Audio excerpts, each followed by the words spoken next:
হজের সফরে বা উমরার সফরে আল্লাহর মেহমানদের জন্য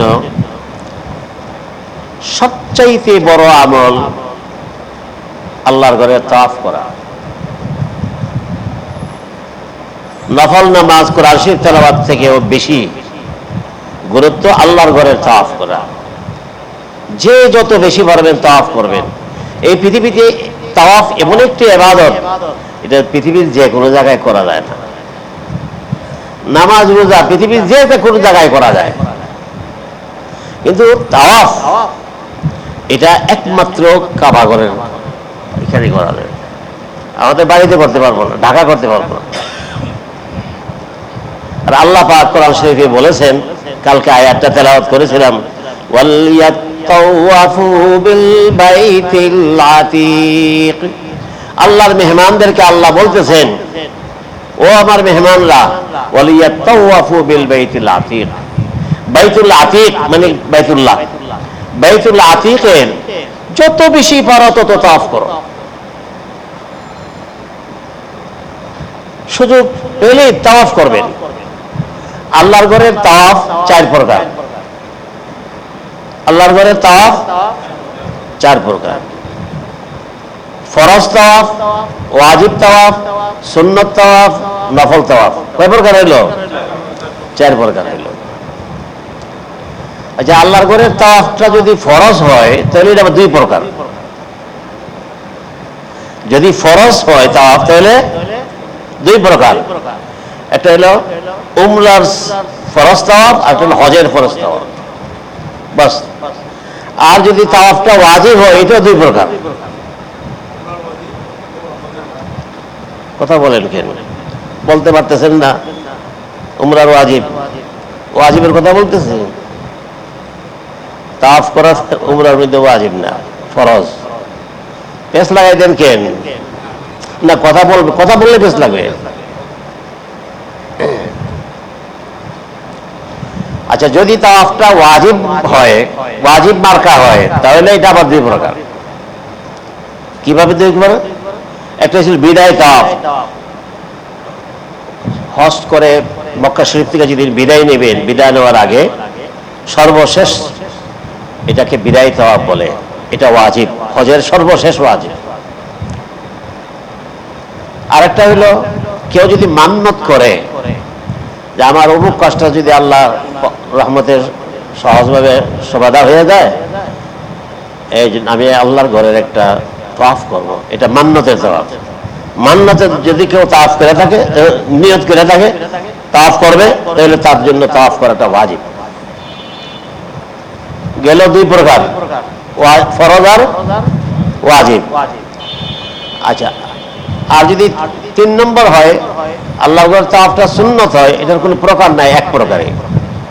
এটা প্রথম দিন বলছিলাম, যারা ইফরাদ হজ করবে তারা প্রথমে মক্কা শরীফ গিয়ে আল্লাহর ঘরে যে তাওয়াফ করে, এই তাওয়াফটার নাম তাওয়াফে কুদুম। এটা সুন্নতে মুআক্কাদা, বাস।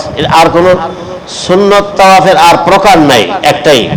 এটাও সবার জন্য না, যারা ইফরাদ হজ করবে এবং প্রথমে মক্কা শরীফ গিয়ে আল্লাহর ঘরের যে তাওয়াফ করবে, এটা হলো তাওয়াফে কুদুম, এটা সুন্নত। এটা আর কোনো প্রকার নাই। কয় প্রকার শিখলাম? 3 প্রকার, ফরজ, ওয়াজিব, সুন্নত। আর একটা হলো নফল। নফল তাওয়াফ যখন ইচ্ছা তখনই করা যায়।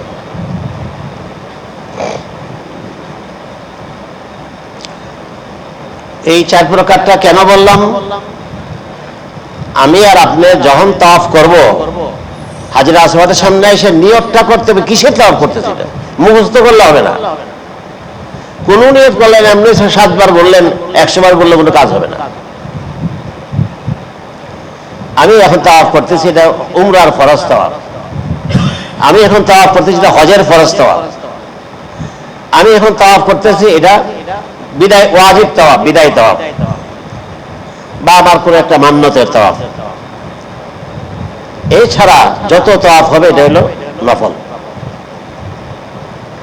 এখন তাওয়াফটা ফরজ হোক, ওয়াজিব হোক, সুন্নত হোক, নফল হোক, যেই ধরনের হোক, প্রত্যেক তাওয়াফ শেষ করে 7 চক্করে এক তাওয়াফ, আল্লাহর ঘরটাকে 7 বার ঘোরার পরে করলে একটা তাওয়াফ হইল।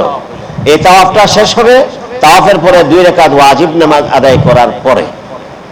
যতক্ষণ পর্যন্ত 2 রাকাত নামাজ আদায় করবে না, ততক্ষণ পর্যন্ত তাওয়াফটা জ্বলন্ত অবস্থায় আছে, কমপ্লিট হয় নাই। এই মৌলিক কথা, তাওয়াফের কথাটা মনে রাখবেন, এটা একটা গুরুত্বপূর্ণ বিষয়। যখন তাওয়াফ করেন, কি তাওয়াফ করতেছি? হাজরা আসওয়াদের বরাবর এসে নিয়ত করতে হবে, আল্লাহ আমি এখন একটা নফল তাওয়াফ করতেছি। তো এটা আবার করেন না, বাড়াবাড়ি হবে যে আমি আম্মার পক্ষ থেকে একটা তাওয়াফ করতেছি, আমার আব্বার পক্ষ থেকে একটা তাওয়াফ করতেছি, এটা করবেন না। আপনি একটা নফল তাওয়াফ করেন, আমি এখন নফল তাওয়াফ করতেছি, আল্লাহ আপনি তাওয়াফটা কবুল করেন, সহজ করে দেন। বিসমিল্লাহ, আল্লাহু আকবার, ওয়ালিল্লাহিল হামদ, হাতে সমা দেন, বাস তাওয়াফ শুরু করেন। 7 চক্কর দিলেন, নফল তাওয়াফটা শেষ। 2 রাকাত নামাজ পড়লেন, শেষ হল। 2 রাকাত নামাজ পড়ে, এই 2 রাকাত নামাজ পড়াটা ওয়াজিব, তাওয়াফুল ওয়াজিবুত তাওয়াফ। এই নামাজটা শেষ করে আল্লাহকে এখন বলেন, আল্লাহ এই তাওয়াফের যে সওয়াব, কি পরিমাণ সওয়াব এটা আপনি জানেন, আমার আম্মার আত্মার শান্তির জন্য আমি হাদিয়া উপহার দিতেছি, আমার পক্ষ থেকে এই তাওয়াফের সওয়াবটুকু আমার আম্মার আত্মায় আপনি পৌঁছে দেন। এটাই নিয়ম। আমি আম্মার পক্ষ থেকে তাওয়াফ করতেছি না, আব্বার পক্ষ থেকে এটা বলা দরকার নেই।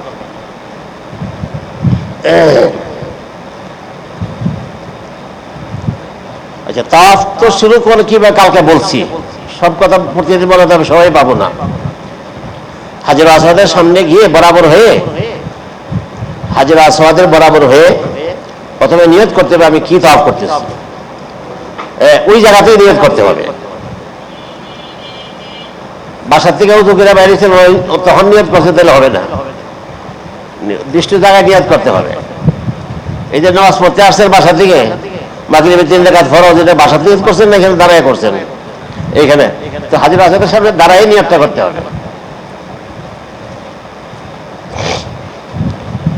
এটা বললাম কেন, হ্যাঁ কত কথা। অনেক এজেন্সির মালিকরা নতুন যারা যায়, কিছু জানে না, আমার একজন লোক দেন, আমার তাওয়াফটা করাই দেবো, তাওয়াফটা কিছু শিখে নাই তো, বাকি এতটুকু নেক ইচ্ছা আছে আমার তাওয়াফটা ঠিক মতো হোক, জানে না কিছু না। তো হেরার কাছে, হেরার যে লোক কর্মচারী, হেরাও ঘোরার দিন কিছু জানে না, 50,000 দিতে হবে তারে। ঠিক আছে দেবো, 50,000 কিলো 100 টাকা দেবো। আমি প্রত্যক্ষ সাক্ষী, এরা গিয়ে করে কি মাথা ফেলে না, ওই ভিড়ের কারণে ওই লোকটা, আপনি এখান থেকে নিয়ত করেন, আসলে নিয়ত করতে কোথায়? হাজর আসওয়াদের সামনে।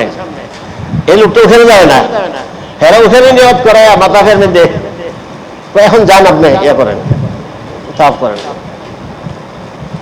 আমও গেল, চালাও গেল।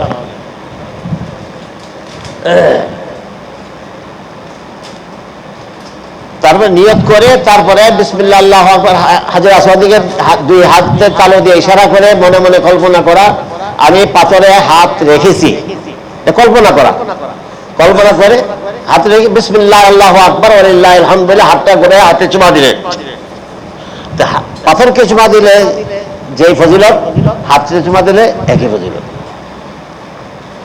নবীজি সাল্লাল্লাহু আলাইহি সাল্লাম সাহাবাদের সাথে তাওয়াফ করছেন, চুমা দিয়েছেন পাথরকে, মাঝে মাঝে তিনি ইশারা করে চুমা দিয়েছেন আমাদের জন্য। কার জন্য? উম্মতের জন্য। এটাও জায়েজ আছে। আমরা উনি রাসূল পাক সাল্লাল্লাহু আলাইহি ওয়াসাল্লাম যদি যান পাথরে চুমা দিতে, সাহাবায়ে কেরাম শুনে যাবে না? কিন্তু রাসূল মাঝে মাঝে কি করতেন? এরকম করতেন, বিসমিল্লাহ আল্লাহু আকবার, উম্মতের শিক্ষার জন্য। উনি জানেন ভবিষ্যতে উম্মতের সংখ্যা অনেক হবে।